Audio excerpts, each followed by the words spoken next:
कभी कभी समुद्र की लहरें सिर्फ पानी नहीं लाती, वे अपने साथ विनाश, दर्द और बेबसी लेकर आती हैं। आज कुछ ऐसा ही मंजर हमारे पड़ोसी देश श्रीलंका में है, जहां चक्रवात दितवाह ने एक भयानक तबाही मचाई है। और ऐसी तबाही में सबसे पहले जो चीज टूटती है वो है उम्मीद।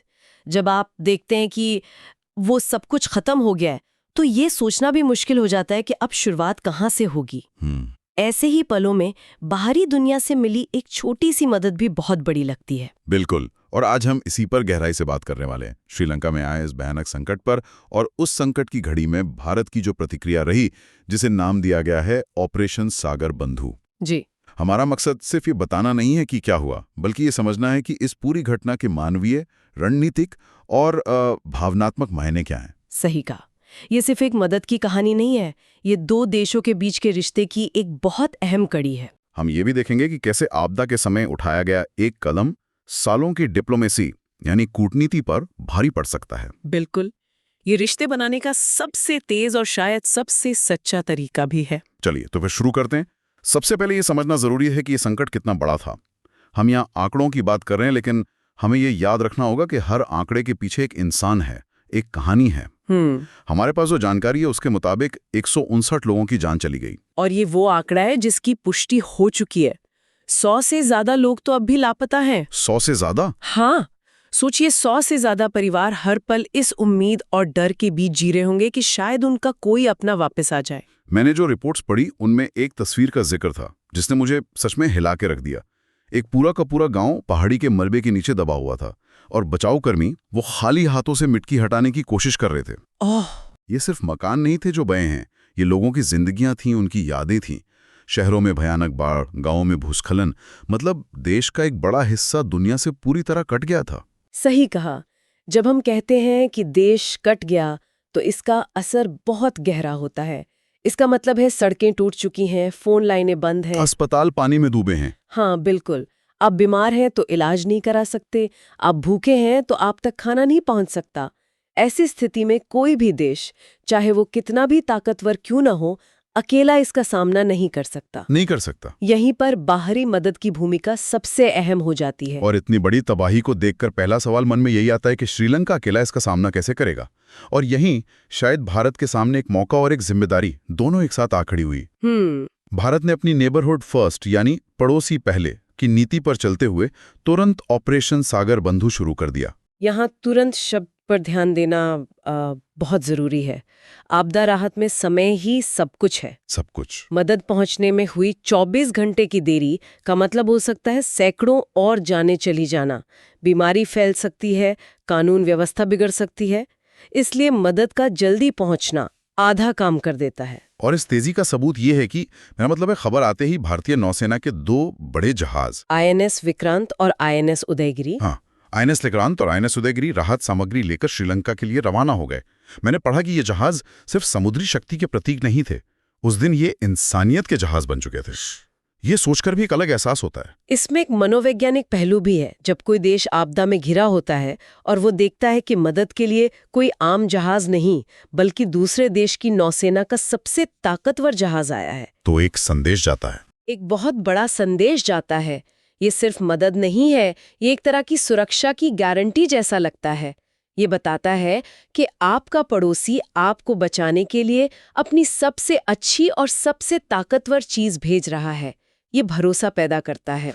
मतलब ये सिर्फ सामान नहीं भेज रहे थे, एक भरोसा भेज रहे थे कि हम तुम्हारे साथ पूरी ताकत से खड़े हैं। बिल्कुल। और ये दुनिया को भी एक संदेश देता है। ये दिखाता है कि इस क्षेत्र में अगर कोई संकट आता है तो एक जिम्मेदार शक्ति है जो स्थिति को संभालने के लिए न सिर्फ इरादा रखती है, बल्कि उसके पास साधन और क्षमता भी है। सही कहा। और ये मदद सिर्फ जहाजों तक ही नहीं रुकी। भारत ने कोलंबो के लिए 2 बड़े मालवाहक विमान भी भेजे। उनमें 21 टन राहत सामग्री थी, दवाइयां और दूसरी जरूरी चीजें। लेकिन 21 टन सुनने में तो बहुत लगता है, पर क्या ये वाकई काफी होता है इतनी बड़ी तबाही के लिए? देखिए, शुरुआती राहत में मात्रा से ज्यादा जरूरी होता है सही चीज का पहुंचना। पहली खेप में वो चीजें भेजी जाती हैं जो जिंदगियां बचाएं, जैसे पानी साफ करने की गोलियां, जीवन रक्षक दवाएं, तैयार खाना और टेंट। अच्छा। भारत ने ठीक यही किया। ये दिखाता है कि मदद सिर्फ दिखावे के लिए नहीं थी, बल्कि पूरी प्लानिंग के साथ की गई थी। ये श्रीलंका की उस वक्त की सबसे बड़ी जरूरत को पूरा करने की कोशिश थी। सही। बाद में और मदद भेजी जा सकती है, लेकिन पहली मदद हमेशा सबसे जरूरी चीजों की होनी चाहिए। ये बात समझ में आती है। जैसे कि हमारे एक स्रोत में लिखा है, हर दवाई, हर पैकेट, हर सहायता का सामान श्रीलंका को ये संदेश दे रहा है कि हम तुम्हारे साथ हैं। मतलब ये सिर्फ एक सिंबल नहीं था। बिल्कुल नहीं। सोचिए, बाढ़ के पानी में फंसे किसी परिवार तक जब खाने का पैकेट या दवा पहुंचती है तो उनके लिए वो सिर्फ एक वस्तु नहीं है, वो उम्मीद है। वो उम्मीद है, वो इस बात का सबूत है कि दुनिया उन्हें भूली नहीं है, और ये यादें लोगों के मन में हमेशा रह जाती हैं। तो यहीं से ये चर्चा एक बड़े सवाल की तरफ जाती है, क्या ये सिर्फ मानवीय मदद थी या इसके पीछे कोई गहरी रणनीति भी थी? बिल्कुल। जैसा कि आपके स्रोत कहते हैं, ये सिर्फ मानवीय सहायता नहीं, ये दक्षिण एशिया में भारत की जिम्मेदारी और संवेदनशीलता का प्रदर्शन है। हाँ। इसे समझने के लिए हमें भारत की नेबरहुड फर्स्ट नीति को समझना होगा। ये नीति सिर्फ एक नारा नहीं है, इसका असली मतलब ये है कि भारत ये मानता है कि वो तब तक स्थिर और समृद्ध नहीं हो सकता जब तक उसका पड़ोस स्थिर और समृद्ध ना हो। एग्जैक्टली। इसलिए पड़ोसी की मदद करना असल में अपने ही भविष्य में निवेश करना है। जब आप अपने पड़ोसी के घर में लगी आग बुझाने में मदद करते हैं तो आप अपने घर को भी सुरक्षित कर रहे होते हैं। लेकिन एक सवाल है, क्या इस तरह के मिशन में ये खतरा नहीं होता कि इसे एक बड़े भाई की रवैये की तरह देखा जाए जो अपनी ताकत का प्रदर्शन कर रहा हो? भारत इस धारणा से कैसे बचता है? ये बहुत अच्छा सवाल है, और इसका जवाब इस बात में छिपा है कि मदद किस तरह दी जा रही है। अगर मदद शर्तों के साथ आए या उसके बदले में कुछ मांगा जाए तो वो बड़े भाई वाला रवैया लगता है। लेकिन भारत की मदद बिना शर्त थी। और यहाँ एक और बड़ा जियोपॉलिटिकल एंगल है।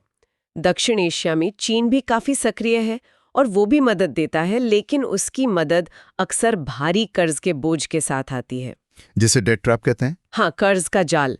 कई देश उसमें फंस चुके हैं। ऐसे में भारत की बिना शर्त मदद एक बहुत बड़ा रणनीतिक अंतर पैदा करती है।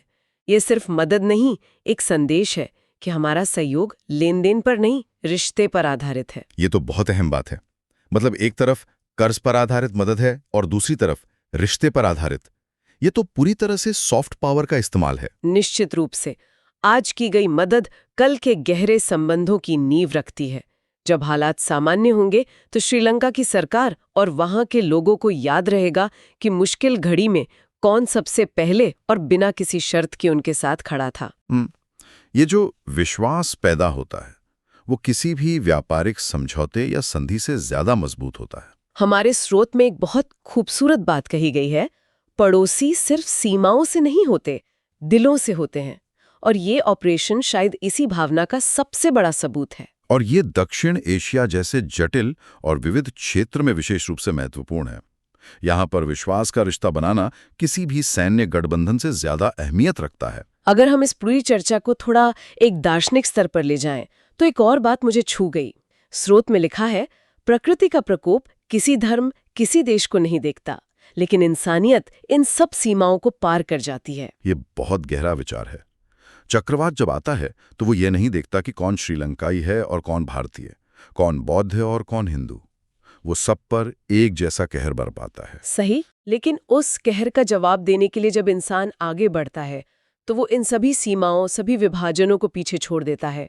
संकट का समय हमें याद दिलाता है कि हमारी सबसे बड़ी पहचान इंसान होना है। और शायद इसीलिए इस ऑपरेशन का नाम मुझे इतना सटीक और इतना खूबसूरत लगा, सागर बंधु। हाँ, इस नाम का अर्थ बहुत गहरा है। सागर बंधु का मतलब है समुद्र का दोस्त या भाई। इस नाम में एक विरोधाभास भी है और एक संदेश भी।